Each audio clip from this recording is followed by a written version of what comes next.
We have the pleasure of speaking with Mrs. Viola Jacobs. Mrs. Jacobs began teaching at the all-girls high school in 1958. Yes, you heard that right. She taught for 34 years before retiring in 1992. Join us in welcoming Mrs. Jacobs to GMSKN's Looking Back to reflect on how education has developed in St. Kitts and Nevis over the years. Welcome, Mrs. Jacobs. Welcome, Mrs. Jacobs. Good morning. And so tell me, what was teaching like when you began in 1958? Sounds like a long time ago. When I began teaching, well, in those days you didn't train the teachers who taught at girls' high school. I don't know how much training they gave to other teachers, but you left school, they assumed you were bright, quote unquote, and you got a job, you went to teach. So really what you did was what was done to you. Today it is so much better because it's scary leaving school. And in my case, when I went back to teach initially, I taught some of the people I had played with in school because I had moved on a little faster. You know, in those days they used to repeat people. And so it's kind of scary standing up in front of students to teach them, and you were once playing around with them. Right, so looking back at that, during that time period, was there still that respect then? Because you taught persons who you were friends with. So was there still that respect? Yes, because I did have the opportunity to attend the girls' high school. And you are too young to know that at the girls' high school we were taught things like respect and honesty and all those values which you read about in Philippians in the New Testament. So you knew to respect, afterwards you could talk and play. Additionally, not everybody had a chance to go to girls' high school. It was by a selection process, and only the best got there. So you didn't have, like today, everybody goes to school. And so you can get all kinds. We had a good student body, and we had a good staff, devoted and hardworking.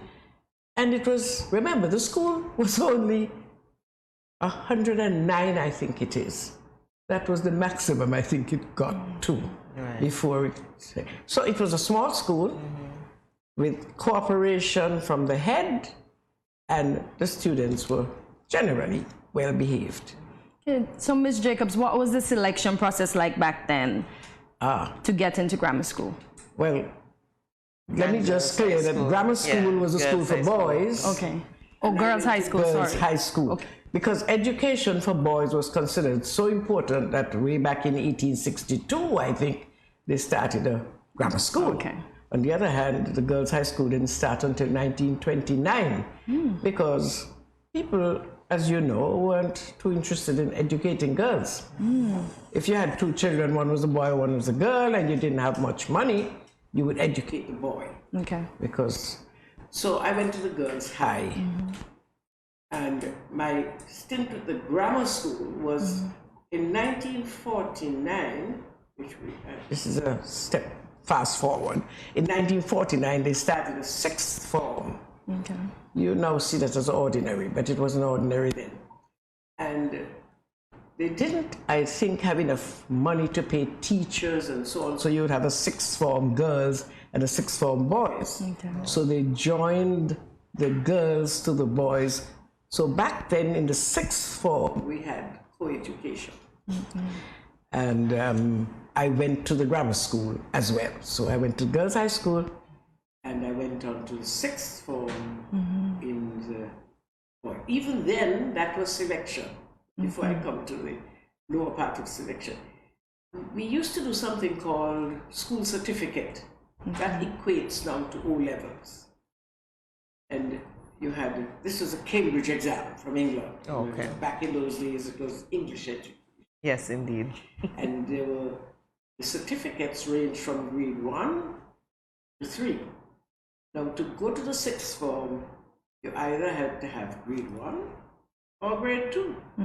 If you got a grade 3, you'd either repeat if you were young enough, or that's it. You would have to, you can't go to the sixth form. So we were, in fact, a privileged few. I'm not saying it's a good thing, and I'm not saying it is a bad thing, but that's how it was. Yes, so let's... In the general selection, how you got into girls' high school or grammar school, there was something you must have heard of called the 11+ exam. And they may even still do it in some of the islands. Okay. But it was done in England and Barbados, Trinidad, everywhere. And when you got to 11, a little over 11, there was an examination. And the high schools prepared the examination, and hundreds, literally hundreds of people sat this exam to see if they could get a scholarship. Mind you, there were only a few places, but there were a lot of people wanting this opportunity. And of course, because you have so many people wanting the opportunity, you could cream off the top. So you could pass the exam and still not be allowed to come in, because let's say they had 10 places. You wouldn't get a place if you were number 25. Tell us, what was the difference when we changed over into the comprehensive compared to the selection process that you were just speaking about? Well, the selection process made many people unhappy, because by this time, and this would be 1950s, people were becoming hungry for education because they saw this as the way forward. They saw this as a way to improving their social status and getting better jobs. And let me say that at that time, the society was not as cohesive as it is now. There was the planter class, and the people who went to high school considered themselves special, and then the rest. So people were becoming disgruntled.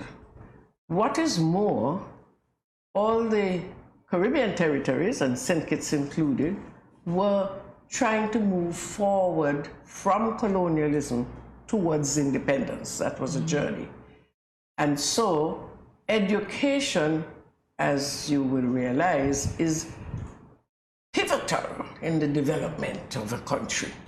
And people were becoming unhappy. And so there was every effort being made to change the quality of the education we were getting at that time. Right. And so the then Minister of Education, Mr. Fitzroy Bryant, after whom the college is named, he did a Herculean task in trying to change the way people saw education. And additionally, something that's important, people used to have to pay fees to go to high school. Yes.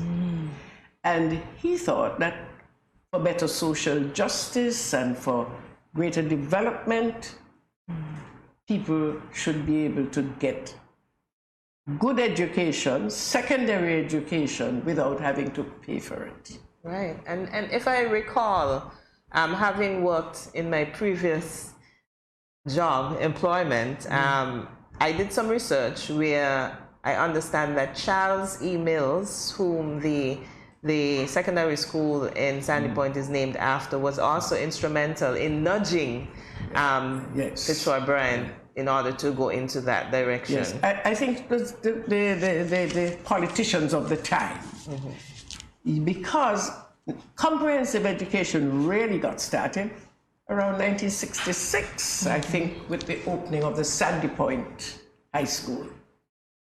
And then Bastille. Bastille was difficult because it's so many people. And then you had this Bastille High School, this Bastille Girls High School and Grammar School. And then you have all these, what we call government schools. Yes. How are you going to deal with that? And so Mr. Bryant and others, they would have had a committee, decided on a two-tier system. And herein comes the Bastille Junior High School and the Bastille Senior High School. So what they did was to merge the grammar school with the girls' high school and call it the Bastille High School. Okay. But those only catered, that merger catered to forms 3, 4, and 5. So, Mrs. Jacobs, why do you think they separated the boys and the girls and eventually decided to bring them together?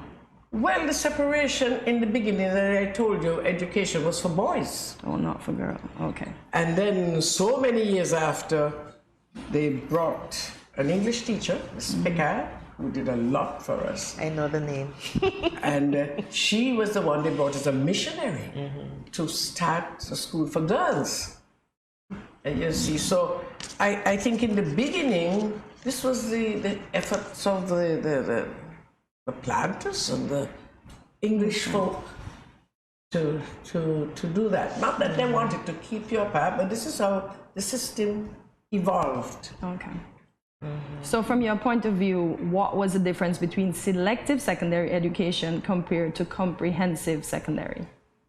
Well, let me say, I did say we had a two-tier system in Bastille, and you had the junior high, which catered to forms 1 and 2. Okay. And that's because there wouldn't have been enough space physically, enough teachers, and so on.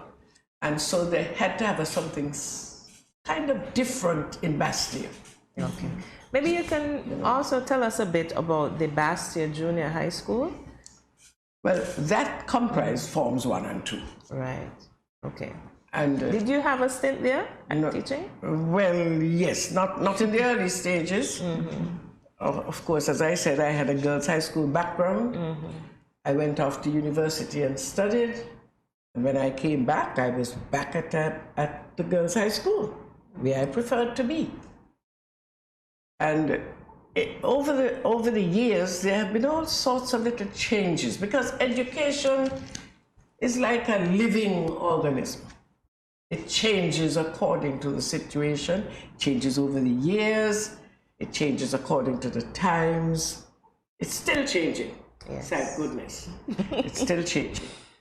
And so I didn't have anything really to do with that. And if I am honest, I wasn't interested. Okay. So then let me ask you another question. Do you think that because we are under a comprehensive education system, do you think in some way this has encouraged students to take education for granted? Well, it's not the system so much as times have changed. And people see what they have now as being the norm. And they do not realize all the challenges that have gone on from the beginning of time, but let's say from the 1950s. They have no idea of the struggles of the older people, the people who promoted this comprehensive education. They have little idea, and it would be a good thing for them to know. And so I think that they think that, well, these are, we have the right to have this, and we have the right to have that.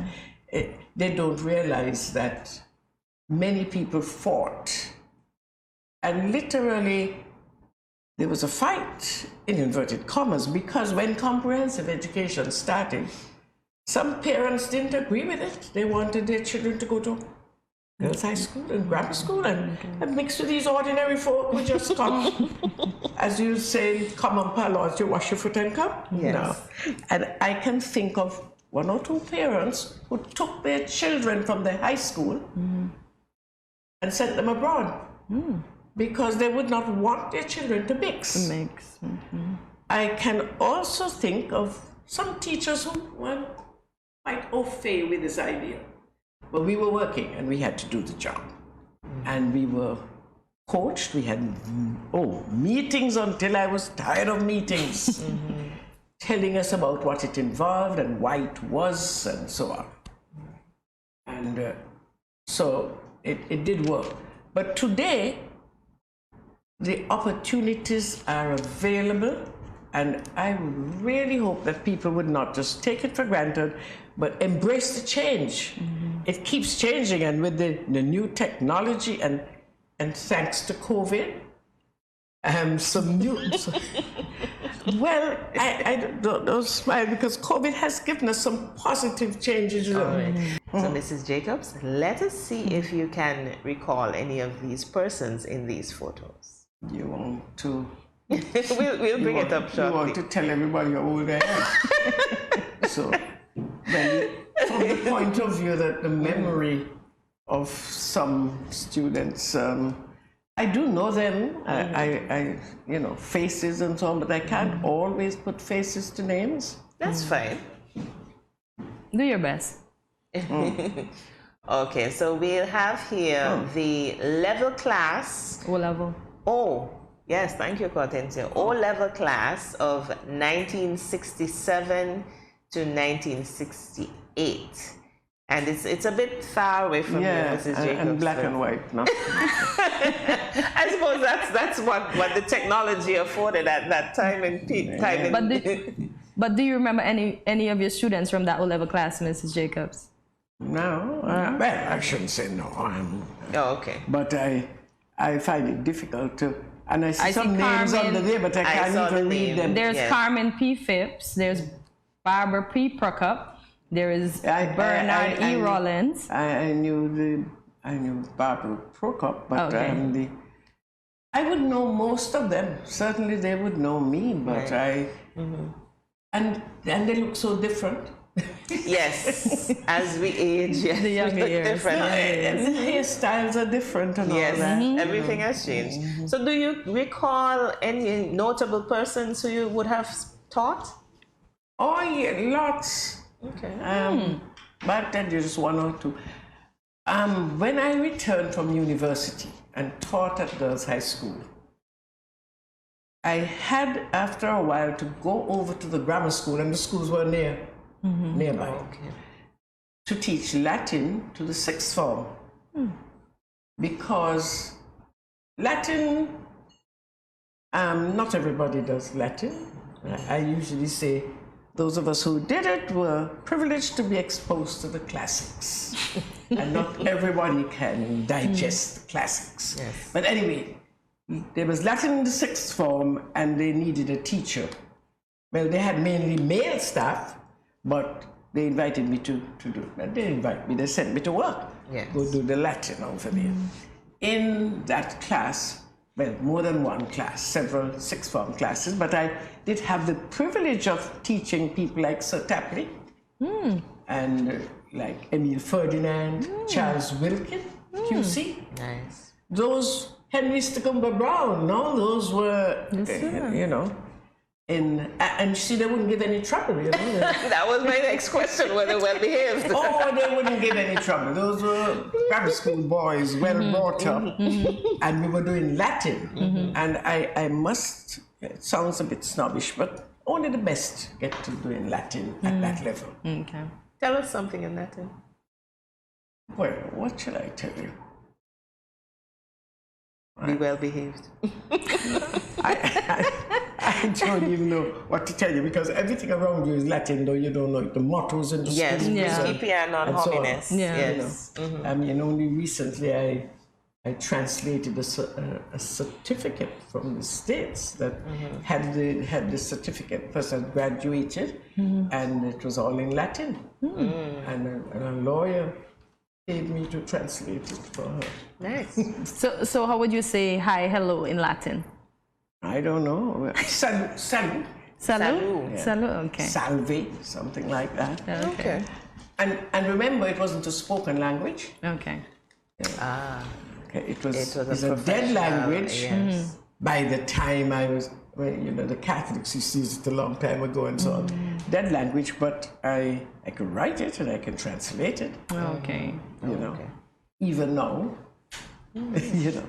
But it's, I was, where was I? You know, I've lost my trend of thought. We were speaking about only the privilege.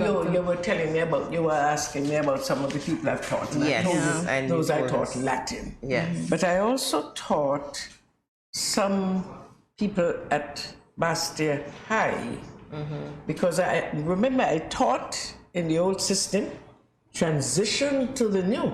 And so I taught at Bastia High, and I taught people like Hazel Laws, the CMO. Okay. You know, she was a lovely student. And I always remember her wanting to be a doctor back down in third form. Wow. Okay. Okay, so that was always her ambition. Yes, yes. So what about Beverly A. Thomas, Mrs. Jacobs? that? Do you remember Beverly Thomas? I know that name, but I can't put a face to the name right now. Okay. No. But I did have, so many people that I had, people like Cameron Wilkinson and so on. All those are part of my student thing. But there's so many, believe me, David Lake and so on. And those are people you will know. Yeah. I call the names of people you would know.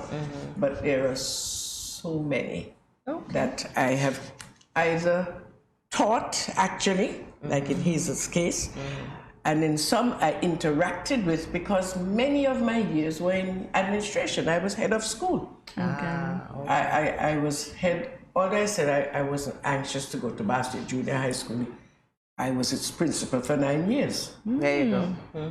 And so, as principal, you don't really teach class. You oversee. You oversee, you make sure the teachers are teaching and so on. And you see all the naughty students. We have some more photos here. Maybe we can have a look at some of the other students. Yes, that's the building. Yes, lovely building. I remember when we moved into that building. The old grammar school was where the St. John's, what's it called? William Connor School is now. And that's where I went to grammar school. Oh. Okay. That was the grammar school. This was new. There's another shot of a building here on the other side. It looks like the other campus. Yes. What happened, and that campus became part of the Bastia High after we had a fire. Where the fire, the school, the girls' high school was on the other side of Victoria Road, where you now have that basketball. A beautiful building, because it was a former government house. And Miss Pickard saw to it that we kept it in immaculate condition. The hall floors were polished regularly. By the students? Not by the students, not that, but we had to polish our desks regularly. And because it was an old government house, it had a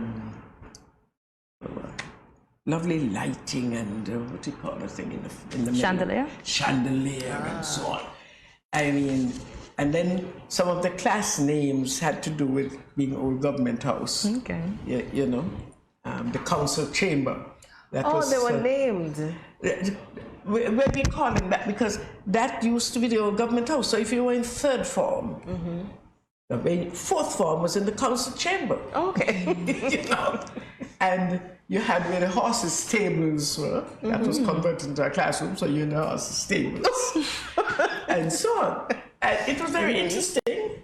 The home economics section was downstairs in the basement. You had to go down under you know. So it was a very interesting, historically, and of course, we had a big mango tree in the yard. Were students allowed to pick the mangoes? No, you weren't, but you don't have to ask if people didn't stone the tree and eat the mangoes. Yes. You know, if you were caught, Yeah, problem. that's a different matter. Yes. But you would have to catch me throwing them to stone. You know, I have to confess that I never did that. No, it seemed to me infra-dig to stone mangoes. Okay. You see, so we were taught that some of us grew up with certain ideas. Yes. And I don't think you would find the older students stoning the mangoes. But when you came in and you were young, I had a sister who was caught stoning mangoes. And we have a mango tree. But it is And it was a different breed. No, I think it's your age and you become adventurous. As you grow, you turn into a young lady. And a young lady does not stone mangoes. Okay. So, Mrs. Jacobs, it's been quite interesting talking to And a you. pleasure. You've brought quite a bit of history to us and given us insight as to what it was like several decades ago. And you've also compounded the fact that education is important and there were ones before us who fought for comprehensive. To get us to where we are now. To get us to where And we may are I now. add that St. Kitts was the first territory to implement comprehensive education, so we didn't have to pay fees. So many other islands continued with the 11 plus, and many have come to St. Kitts to ask, how did you do it? Because there wasn't enough economic or physical resources, but we did it nevertheless.